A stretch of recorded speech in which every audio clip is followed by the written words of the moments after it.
자, 오늘 구과입니다. 구가 다 펴시겠습니다. 말씀 묵상이 리더십의 심장입니다. 이게 구과죠. 우리 기독교 공동체에서 저같이 목회자, 하나님이 리더로 세우신 거지요. 근데 단순히 목사 또는 전도사 이 타이틀이 있다 그래서 저절로 리더가 되는 것은 아닙니다.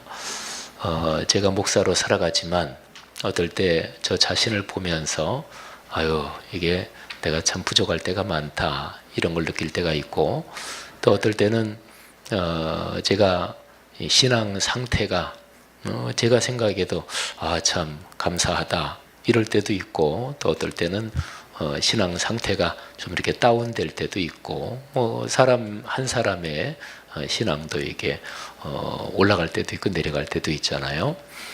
그리고 우리 성도님들 중에서 또 이렇게 저렇게 교회 일도 하시고 또 하나님의 일에서 또 직분도 받고 일하시고 이런 분들 계신데 또 역시 다 마찬가지죠. 그래서 기독교 공동체에는 어느 공동체나 다 마찬가지지만 거기에서 일꾼이 필요합니다. 그 일꾼을 리더라고 그러죠. 그리고 리더들이 그 일을 감당해 나가는 그런 구조 또는 그런 작동하는 그 상황, 그런 거를 리더십이라고 그러잖아요. 근데 기독교 공동체에서 어떤 사람이 리더인가, 또 리더는 마땅히 어떠해야 하는가, 제일 중요한 걸로 말하면 리더는 하나님의 말씀, 이거를 끌어안고 사는 사람이 리더입니다. 근데 말씀이 우리의 삶으로 이루어지도록, 말씀이 삶으로 이어지도록 하는 그 훈련이 그게 말씀 묵상이잖아요. 그래서 구과의 제목이 그런 거예요. 기독교 공동체 리더십의 심장은 말씀 묵상입니다. 근데 이 말씀 묵상이란 단어를 우리가 이제 그 뜻을 잘 알잖아요. 기독교 리더십의 심장은 신학적 지식이 아닙니다. 기독교 리더십의 심장은 성경에 대한 해박한 지식 또는 그 실력이 아닙니다. 그러니까 성경, 66권 성경을 우리가 대하는 방법 또는 성경을 탐구하는 그 방법이 여러 가지죠. 전문 신학자들은 이 성경을 해석하고 연구하고 그러죠. 또 전문 신학자가 아니더라도 전문 신학자가 아닌 사람들 같은 경우에 성경에 대한 66권에 대한 지식이 아주 깊은 사람들이 있습니다. 근데 이 하나님의 말씀을 대하는 여러 가지 방법이 있는데 그 모든 방법의 뿌리가 되는 게 말씀 묵상입니다. 어떤 성경을 연구하는 신학자가 있다고 한번 가정해 보는데, 근데 신학자가 성경은 연구하는데 말씀 묵상은 안 한다. 그러면 그 신학자는 기독교적인 리더십을 가졌다고 볼 수가 없는 거죠. 교회를 오래 다녀서 66권 성경에 대한 지식이 굉장히 많다. 근데 지식이 리더십의 심장이 되는 건 아니고요. 지식은 많은데 묵상은 안 한다. 그러면 이제 기독교적인 리더의 자격이 부족한 것입니다. 그러니까 성경 말씀, 하나님의 말씀, 이 말씀을 지식적으로 알아야 되죠. 또 학문적으로 연구하는 그런 신학자들이 꼭 필요합니다. 근데 그 모든 것, 그거를 실제로 살아 움직이게 만드는 것은 묵상입니다. 묵상은 우리가 여기서 훈련 받을 때 쭉 우리가 배우는 것처럼 비움, 채움, 나눔, 이런 과정을 거쳐서 말씀이 내 삶이 되는 거죠. 오늘 구과 이 강의를 제가 할 때 오늘자 말씀을 설명드리면 제일 적합할 것 같아요. 제가 오늘 이 강의를 생각하면서 어쩌면 우리 보신이 참 좋았더라. 오늘자 묵상 말씀하고 이 구과 이게 어쩌면 이렇게 참 멋지게 어울릴까 이런 생각을 했어요. 오늘자 말씀 묵상 부분이 에스겔서 2장 8절부터 10절이지요. 제가 한번 읽어보겠습니다. 너 인자야, 내가 네게 이르는 말을 듣고 그 패역한 족속같이 패역하지 말고 내 입을 벌리고 내가 네게 주는 것을 먹으라 하시기로 내가 보니 보라 한 손이 나를 향하여 펴지고 보라 그 안에 두루마리 책이 있더라. 그가 그것을 내 앞에 펴시니 그 안팎에 글이 있는데 그 위에 애가와 애곡과 재앙의 말이 기록되었더라. 아멘. 바로 내일자 말씀, 내일자 말씀 보면 그것들이 이어지는데요. 이제 3장으로 넘어가죠. 3장 1절 이렇게 기록되어 있습니다. 또 그가 내게 이르시되, 주님이 에스겔 선지자를 부르시면서 말씀하시는 거죠. 인자야, 너는 발견한 것을 먹으라. 너는 이 두루마리를 먹고 가서 이스라엘 족속에게 말하라 하시기로 내가 입을 벌리니 그가 그 두루마리를 내게 먹이시며 내게 이르시되 인자야 내가 내게 주는 이 두루마리를 내 배에 넣으며 내 창자에 채우라 하시기에 내가 먹으니 그것이 내 입에서 달기가 꿀 같더라. 자, 제가 그 오늘자 묵상 말씀하고 내일자 묵상 말씀 두 군데를 쭉 읽었어요.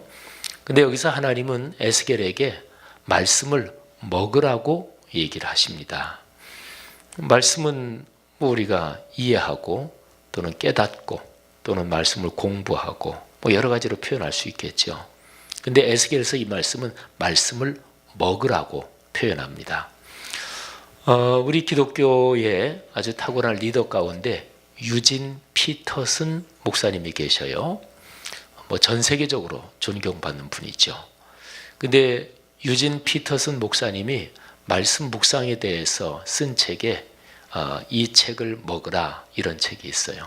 그러니까 유진 피터슨 목사님이 바로 에스겔서 이 말씀에서 먹는다. 말씀 묵상을 어떻게 하면 가장 잘 표현할 수 있을까? 이 먹는다. 여기에서 이제 무슨 필이 콱 꽂히셨겠죠. 근데 바로 오늘자 내일자 이 에스겔서 2장 맨 마지막 부분 3장 초반에서 하나님은 에스겔에게 말씀을 먹으라고 얘기하십니다. 에스겔을 지금 선지자로 부르시는 거잖아요. 그러면 어떻게 하면 선지자가 될 수 있을까요? 또 어떻게 하면 선지자 역할을 그 사명을 감당할 수 있을까요? 선지자는 근본적으로 말씀을 전하는 사람을 선지자라 그래요. 선지자 또는 예언자 이렇게도 얘기하죠. 근데 구약 성경으로 보면 히브리어에 선지자 또는 예언자를 표현하는 단어가 뭐 여러 가지가 있는데 그 중에 가장 대표적인 단어가 나비라고 하는 단어예요. 뭐 날아다니는 나비 그냥 발음이 똑같아요. 근데 그 나비란 말을 가장 적절하게 번역하면 대언자 이렇게 번역하면 제일 적절합니다. 그러니까 대신 말씀하는 그러니까 말씀을 대신 전하는 사람. 우리말에 예언자 이거는 종종 많이 오해를 불러일으킬 수 있는 단어예요. 예자가 미리 예자죠. 그리고 언자는 말씀 언자. 그러니까 앞날에 일어날 일을 미리 알아맞춘다. 뭐 이런 느낌을 강하게 받아요. 그죠? 근데 원래 근본적으로 뭐 예언자, 선지자 뭐 이런 거에 가장 적합한 그 단어가 바로 대언자, 대신 말씀한다는 거죠. 그러니까 하나님의 말씀을 대신 전한다 이런 거죠. 근데 어떻게 하면 하나님의 말씀을 대신 전할 수 있을까? 어떻게 하면 말씀을 대언할 수 있을까? 그건 이제 여기 에스겔서 표현으로 말하면 말씀을 먹어야 돼요. 그냥 아는 정도로 안 되고 말씀에 내가 익숙하다 이 정도로도 안 되고 말씀을 먹는다. 근데 여기 3장으로 넘어가서 이 말씀을 내 배에 넣고 창자에 넣어라 이렇게 얘기하잖아요. 그죠? 이거는 말씀이 완전히 내 삶이 된다. 그런 뜻이죠. 제가 좋아하는 말로 하면 말씀이 인격이 되고 일상이 된다. 우리 교회 이름 카피 앞에 말씀3 공동체. 근데 이 말씀3 공동체 6글자를 좀 더 풀면 말씀과 삶이 어우러지는 공동체. 말씀이 삶으로 흐르면서 이게 내 인격이 되고 일상이 되는 거죠. 그게 이제 말씀을 먹는다 이런 뜻입니다. 근데 오늘 묵상 말씀 2장 마지막 부분에 보면 에스겔이 그 편 손에 있는 두루마리 책을 보는데 안팎에 다 글이 써 있는데 거기 써 있는 게 애가, 애곡, 그리고 저주의 말이라 그랬거든요. 근데 3장으로 넘어가서 에스겔이 그 말씀을 먹으니까 입에서 달기가 꿀 같았다, 이런 표현이 있죠. 그러니까 하나님의 말씀은 그 안에 축복의 내용도 있고 그리고 무서운 심판과 저주의 내용도 있어요. 근데 사실은 어떤 내용이든지 상관없이 하나님의 말씀을 내가 먹을 때 그거는 꿀보다 더 달고 송이꿀보다 더 달다. 근데 이 체험을 하는 게 바로 말씀 묵상 훈련이거든요. 그래서 말씀 묵상이 기독교 리더십의 심장이다, 이렇게 얘기할 수 있는 거죠. 어떻게 하면 행복한 그리스도인으로 살 수 있을까요? 오늘 어떤 기독교 신문에 칼럼을 하나 써주고 왔어요. 오늘까지 마감일이고, 그리고 이제 돌아오는, 보통 기독교 신문들은 주간에 일주일에 한 번 신문이 나오죠. 제가 지지난 주간인가, 벌써 3주 됐나요? 국민일보에 칼럼 써주면서 명성교회기를 썼는데 오늘 칼럼 써주면서 또 명성교회기를 썼어요. 네, 김서환 목사님, 그 양반 언제 만나면 옛날엔 자주 만나는데 요즘은 아주 미워가지고 제가 마이크 잡고 지금 카메라 비치고 있는데 그래서 오늘 명성교회 사태, 이런 제목으로 제가 들소리 신문에 칼럼을 아까 6시까지 써주고 왔어요. 거기에서 명성교회가 김삼환 목사님의 아들 김하나 목사에게 세습시켜준 게 몇 가지 점에서 아주 질이 안 좋게 지금 이게 문제가 된다. 보통 이제 일반 언론, 우리 한국 언론에서 쓰는 단어에서요, 사건 그러면 가장 중립적이에요. 어떤 사건 그러면 중립적이잖아요. 사고 그러면 안 좋은 일이 발생한 걸 사고라 그러죠. 근데 사태 이러면 굉장히 이게 안 좋은 일이 발생했다, 이게 사태, 이런 거죠. 근데 사전 찾아보면 틀려요. 사전 찾아보면 뜻이 사태라는 말이 오히려 중립적인 단어예요. 그리고 사건, 사고, 이게 조금씩 부정적인 뜻이고, 근데 보통 우리나라에서 일반적으로 쓰는, 특별히 언론에서 쓰는 단어 뉘앙스를 얘기하면 사건, 중립적, 사고, 안 좋은 일이 발생했다, 그리고 사태, 이거는 굉장히 심각하게 안 좋은 일이 발생했다, 이거를 사태라 그러죠.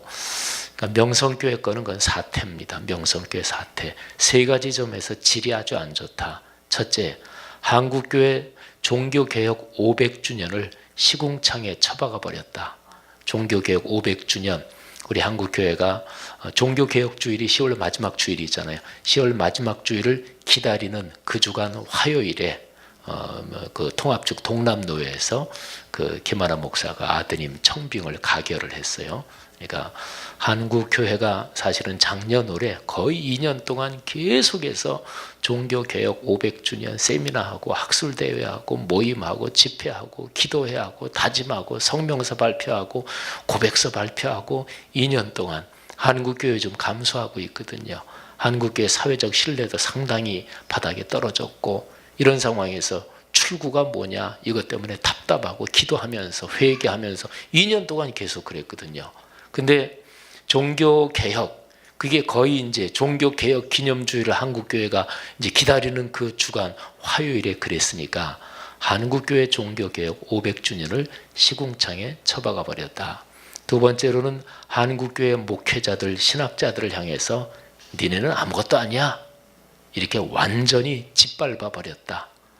신학자들, 장로회 신학대학 비롯해서 그 교단, 명성교회에 속한 교단에 전국적으로 7개 신학대학이 있어요. 신학대학원이 있어요. 그 사람들, 그 신학교수들, 그 사람들은 도대체 앞으로 뭘 가르치고, 신학교수들은 교회의 선생이거든요. 어쨌든 수많은 목회자들한테도 그렇고, 그리고 한국교회 그리스도인 전체의 자존심을 짓밟아 버린 거다. 이건 아주 질이 안 좋다. 제가 오늘 그런 칼럼을 써보내고 왔는데, 제 아무리 설교 전달을 잘해도 말씀 묵상은 남에게 전달하는 걸 뜻하는 게 아니고 그 이전에 내가 그렇게 산다는 걸 뜻하는 거예요. 그렇죠? 그러니까 김삼환 목사님, 그분의 설교를 듣고 사람들이 제 아무리 감동을 받고 그래도 본인은 그야말로 말씀 묵상을 전혀 안 하고 자신에겐 전혀 적용 안 할 수도 있어요. 그죠? 제가 제 집사람 친구 중에서 명성교회 권사님이 있어요. 제 집사람 무슨 동창되는데, 근데 그 권사님이 김사만 목사님 팬이에요. 아주 그건 당연하겠죠. 우리 교회도 제 팬 있잖아요. 비슷한 거예요. 근데 오늘 그 집사람 그 동창들이 모임이 있었대요. 그래서 제가 물어봤어요. 여보, 그 권사님 친구들 모였으니까 명성교회에 안 나왔냐? 그랬더니 동창들 중에서 예수를 안 믿는 친구가 있는데, 안 믿는 친구가 명성교회 그 권사님 그 친구 보고, 야, 니네 명성교회 좀 복잡하대더라? 그러니까 얘기가 잠깐 나왔나 봐요. 그랬더니 명성교회 그 권사님이, 아유, 뭐 잘못된 건 잘못된 거지.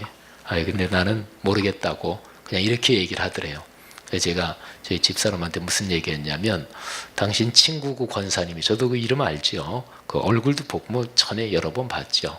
근데 그 권사님이 전에 같았으면 김사만 목사님 편 적극 들었을 거다. 이렇게 제가 얘기를 했어요. 근데 지금은 에이, 뭐 잘못된 건 잘못된 거지. 이렇게 얘기하는 까닭이 있다. 그 권사님 아들이 둘인데 둘 다 신학교 갔어요. 장로의 신학대학. 요즘 이 세습한 것 때문에 장로의 신학대학에서 신학생들 데모하고 지금 난리 났거든요.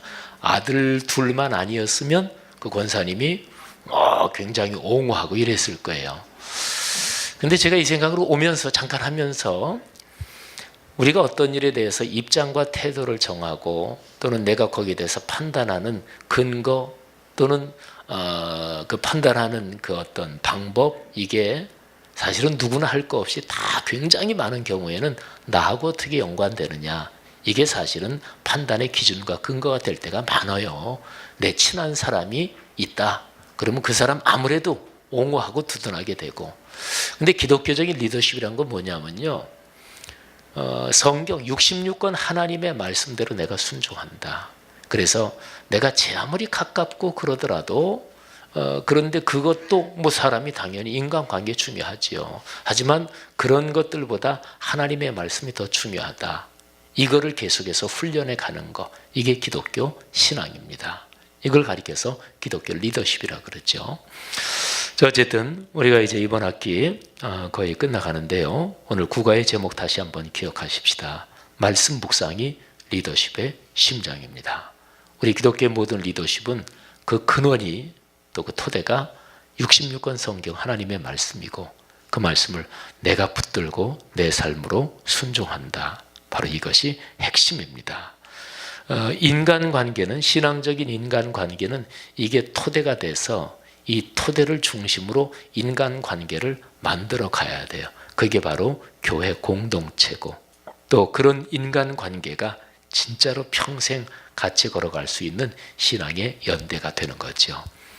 우리 교회 공동체가, 여기 훈련받으시는 여기 있는 목회자나 우리 모두 전부 다가 그런 아름다운 신앙의 연대로 인생길 걸어갈 수 있기를 축복합니다. 하나님 은혜 감사합니다. 세상은 어지럽고 또 예수 그리스도를 믿는다고는 하지만 또 우리 자신부터도 사실은 그렇고, 이런저런 판단을 할 때 우리가 말씀을 기준으로 두고 그렇게 올곧게 또 사랑을 가지고 판단하기가 쉽지 않습니다. 오늘 국가의 제목을 다시 한번 되새깁니다. 하나님의 거룩한 말씀을 묵상하며 그렇게 살기로 주 앞에 결단하며 다시 주님의 도우심을 간구합니다. 우리의 주변에 그런 좋은 친구들을 주시니 감사합니다. 또 그렇게 서로 손 붙잡고 격려하며 걸어가게 하시고, 믿음이 약한 분들을 격려하게 하시고, 또 다른 사람이 어려움에 빠질 때 위에서 중보하며 기도하게 도와 주옵소서. 명성교회 김삼환 목사님과 그 아드님 김하나 목사님을 위해서도 기도합니다. 하나님, 참으로 탁월한 리더고 한국교회를 위해서 많은 일을 하셨는데 그 부자를 불쌍히 여기시고 하나님이 붙잡아 주시기를 원합니다. 또 명성교회 그 건이 우리 한국교회 전체가 다시 한번 주의 말씀 앞으로 돌아오는 계기가 되도록 축복하시기 원합니다. 우리 양육반 이제 얼마 남지 않았습니다. 이 아름답고 복된 귀한 분들, 귀한 모임 가운데 하나님의 은총이 넉넉하게 하옵소서. 소그룹 모임 축복하옵소서. 예수님 이름으로 축복하며 기도합니다. 아멘.